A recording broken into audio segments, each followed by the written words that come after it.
5. Welcome to the MRCPology channel for a quick review and understanding of the topic. Imagine a young patient presenting with new-onset psychosis, confusion, and seizures over a few days or weeks.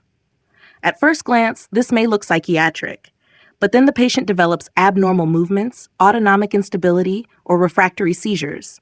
This is the classic setting where we must think beyond primary psychiatric disease and consider autoimmune encephalitis. Autoimmune encephalitis means immune-mediated inflammation of the central nervous system. In simple terms, the immune system targets brain antigens, often through neuronal antibodies, leading to subacute altered mental status, seizures, psychiatric symptoms, and cognitive dysfunction. Let's simplify the mechanism. Think of autoimmune encephalitis in two broad groups: antibodies against neuronal surface or synaptic antigens, and antibodies against intracellular antigens. Surface antibodies include NMDA receptor, LGI1, Caspr2, AMPA receptor, and GABA-B receptor antibodies. These usually interfere with neuronal signaling and synaptic function. Because the target is accessible on the cell surface, these conditions are often more treatment responsive. Intracellular antibodies include Hu, MA2, and CV2, or CRMP5. These are often paraneoplastic and are more T-cell mediated. Clinically, that matters because they are usually less treatment responsive and should increase your suspicion for an underlying malignancy. The pathophysiology can be thought of as trigger, then immune activation, then antibody or T-cell mediated neuronal dysfunction, then synaptic disruption, and sometimes limbic inflammation. This produces the clinical picture: seizures because the cortex becomes irritable, memory loss because the limbic system is involved, and behavioral or psychiatric symptoms because cortical and limbic circuits are disturbed. Clinically, the key word is subacute. Symptoms evolve over days to weeks, not usually within minutes, and not usually over many years. Patients may present with confusion, short-term memory loss, personality change, agitation, hallucinations, or other psychiatric features. This is why autoimmune encephalitis is such an important mimic of primary psychiatric disease. The MRCP clue is that the psychiatric symptoms are accompanied by neurological features such as seizures, fluctuating consciousness, abnormal movements, or autonomic instability. Seizures are common. A very high-yield association is faciobrachial dystonic seizures, which strongly suggest LGI1 antibody encephalitis. These are brief, frequent, dystonic movements typically affecting the face and arm. In an exam question, if you see brief recurrent abnormal arm and facial movements with cognitive decline, think LGI1. Anti-NMDA receptor encephalitis has a particularly recognizable pattern. It may begin with psychiatric symptoms such as psychosis, agitation, or behavioral change. This can then progress to seizures, dyskinesias, autonomic instability, and hypoventilation. In a young woman, especially if there is an ovarian teratoma, this is a major red flag. Limbic encephalitis gives you the classic limbic picture: short-term memory loss, temporal lobe seizures, mood change, and personality change. The reason is anatomical. The medial temporal lobes and limbic structures are central to memory and emotion, so inflammation there produces amnesia, seizures, and behavioral change. Now, do not confuse autoimmune encephalitis with viral encephalitis. Viral encephalitis, especially herpes simplex encephalitis, can also cause fever, confusion, seizures, and temporal lobe abnormalities. The dangerous trap is to assume autoimmune disease too early and miss treatable infection. In real clinical practice and in exams, suspected encephalitis often needs urgent antiviral treatment while investigations are underway. Diagnosis is built from the clinical syndrome, MRI, CSF, EEG, antibody testing, and malignancy screening. MRI brain may show medial temporal T2 or flare hyperintensity in limbic encephalitis. That supports inflammation in the limbic system. But a normal MRI does not exclude autoimmune encephalitis, especially in NMDA receptor encephalitis, where imaging may be normal. CSF often shows inflammation, lymphocytic pleocytosis, raised protein, or oligoclonal bands. Again, normal CSF does not completely exclude the diagnosis, but inflammatory CSF supports it. EEG may show diffuse slowing or seizure activity.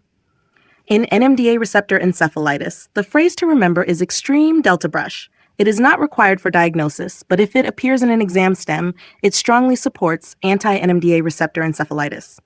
Antibody testing should be sent from both serum and CSF. This is important. For NMDA receptor encephalitis, CSF is more sensitive, so do not rely on serum alone if the clinical picture fits. Once autoimmune encephalitis is suspected, always think about malignancy. Some cases are paraneoplastic, so tumor screening matters. Depending on the suspected antibody and patient profile, this may include CT chest, abdomen, and pelvis, pelvic ultrasound or MRI for ovarian teratoma, testicular ultrasound, and sometimes FDG PET if initial imaging is unrevealing. Now let's move to treatment. The key principle is early immunotherapy. Earlier treatment is associated with better neurological outcome, so do not wait passively for every antibody result if the clinical syndrome is strongly suggestive and infection has been considered. First-line treatment is high-dose intravenous methylprednisolone, usually combined with either intravenous immunoglobulin or plasma exchange. These treatments aim to reduce inflammation, remove pathogenic antibodies, or modulate the immune response. If a tumor is found, remove it. This is not optional supportive care. It is part of the definitive treatment because the tumor may be driving the immune response. If the patient does not respond adequately to first-line therapy, second-line treatment includes rituximab or cyclophosphamide. Rituximab targets B-cell-mediated antibody production, while cyclophosphamide provides broader immunosuppression. Supportive care is also essential. Seizures need anti-seizure medication. Severe agitation, dysautonomia, hypoventilation, or reduced consciousness may require intensive care.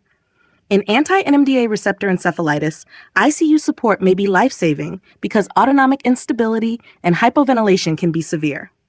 Now pause here. This is the MRCP exam point. Autoimmune encephalitis is not just confusion plus antibodies. It is a subacute encephalitic syndrome with psychiatric symptoms, seizures, memory impairment, movement disorder, or autonomic features. The key diagnostic clue is the combination of psychiatric and neurological findings evolving over days to weeks. The dangerous mimic is viral encephalitis, especially herpes simplex encephalitis. The management step not to miss is early treatment, including urgent antivirals when infection is possible, plus early immunotherapy when autoimmune encephalitis is likely. A classic exam trap is a young woman with apparent acute psychosis who later develops seizures, dyskinesias, autonomic instability, or hypoventilation. That is anti-NMDA receptor encephalitis until proven otherwise, and you must look for an ovarian teratoma. Another trap is faciobrachial dystonic seizures. These point towards LGI1 encephalitis and may precede more obvious cognitive decline. Let's test this quickly. A young woman presents with psychosis, seizures, abnormal movements, autonomic instability, and hypoventilation. Which antibody is most likely? The answer is anti-NMDA receptor antibody. A patient has brief recurrent dystonic movements of the face and arm with subacute memory impairment. Which autoimmune encephalitis syndrome should you suspect? The answer is LGI1 antibody encephalitis. So, final summary. Autoimmune encephalitis is immune-mediated brain inflammation causing subacute confusion, seizures, memory loss, psychiatric symptoms, and cognitive dysfunction. Surface antibody syndromes, such as NMDA receptor and LGI1, are often more treatment responsive. Intracellular antibody syndromes are often paraneoplastic and have a poorer response. MRI, CSF, EEG, serum and CSF antibodies, and malignancy screening all help with diagnosis. Treat early with steroids plus IVIG or plasma exchange, remove any associated tumor, and escalate to rituximab or cyclophosphamide if needed. Do subscribe to the channel for further videos.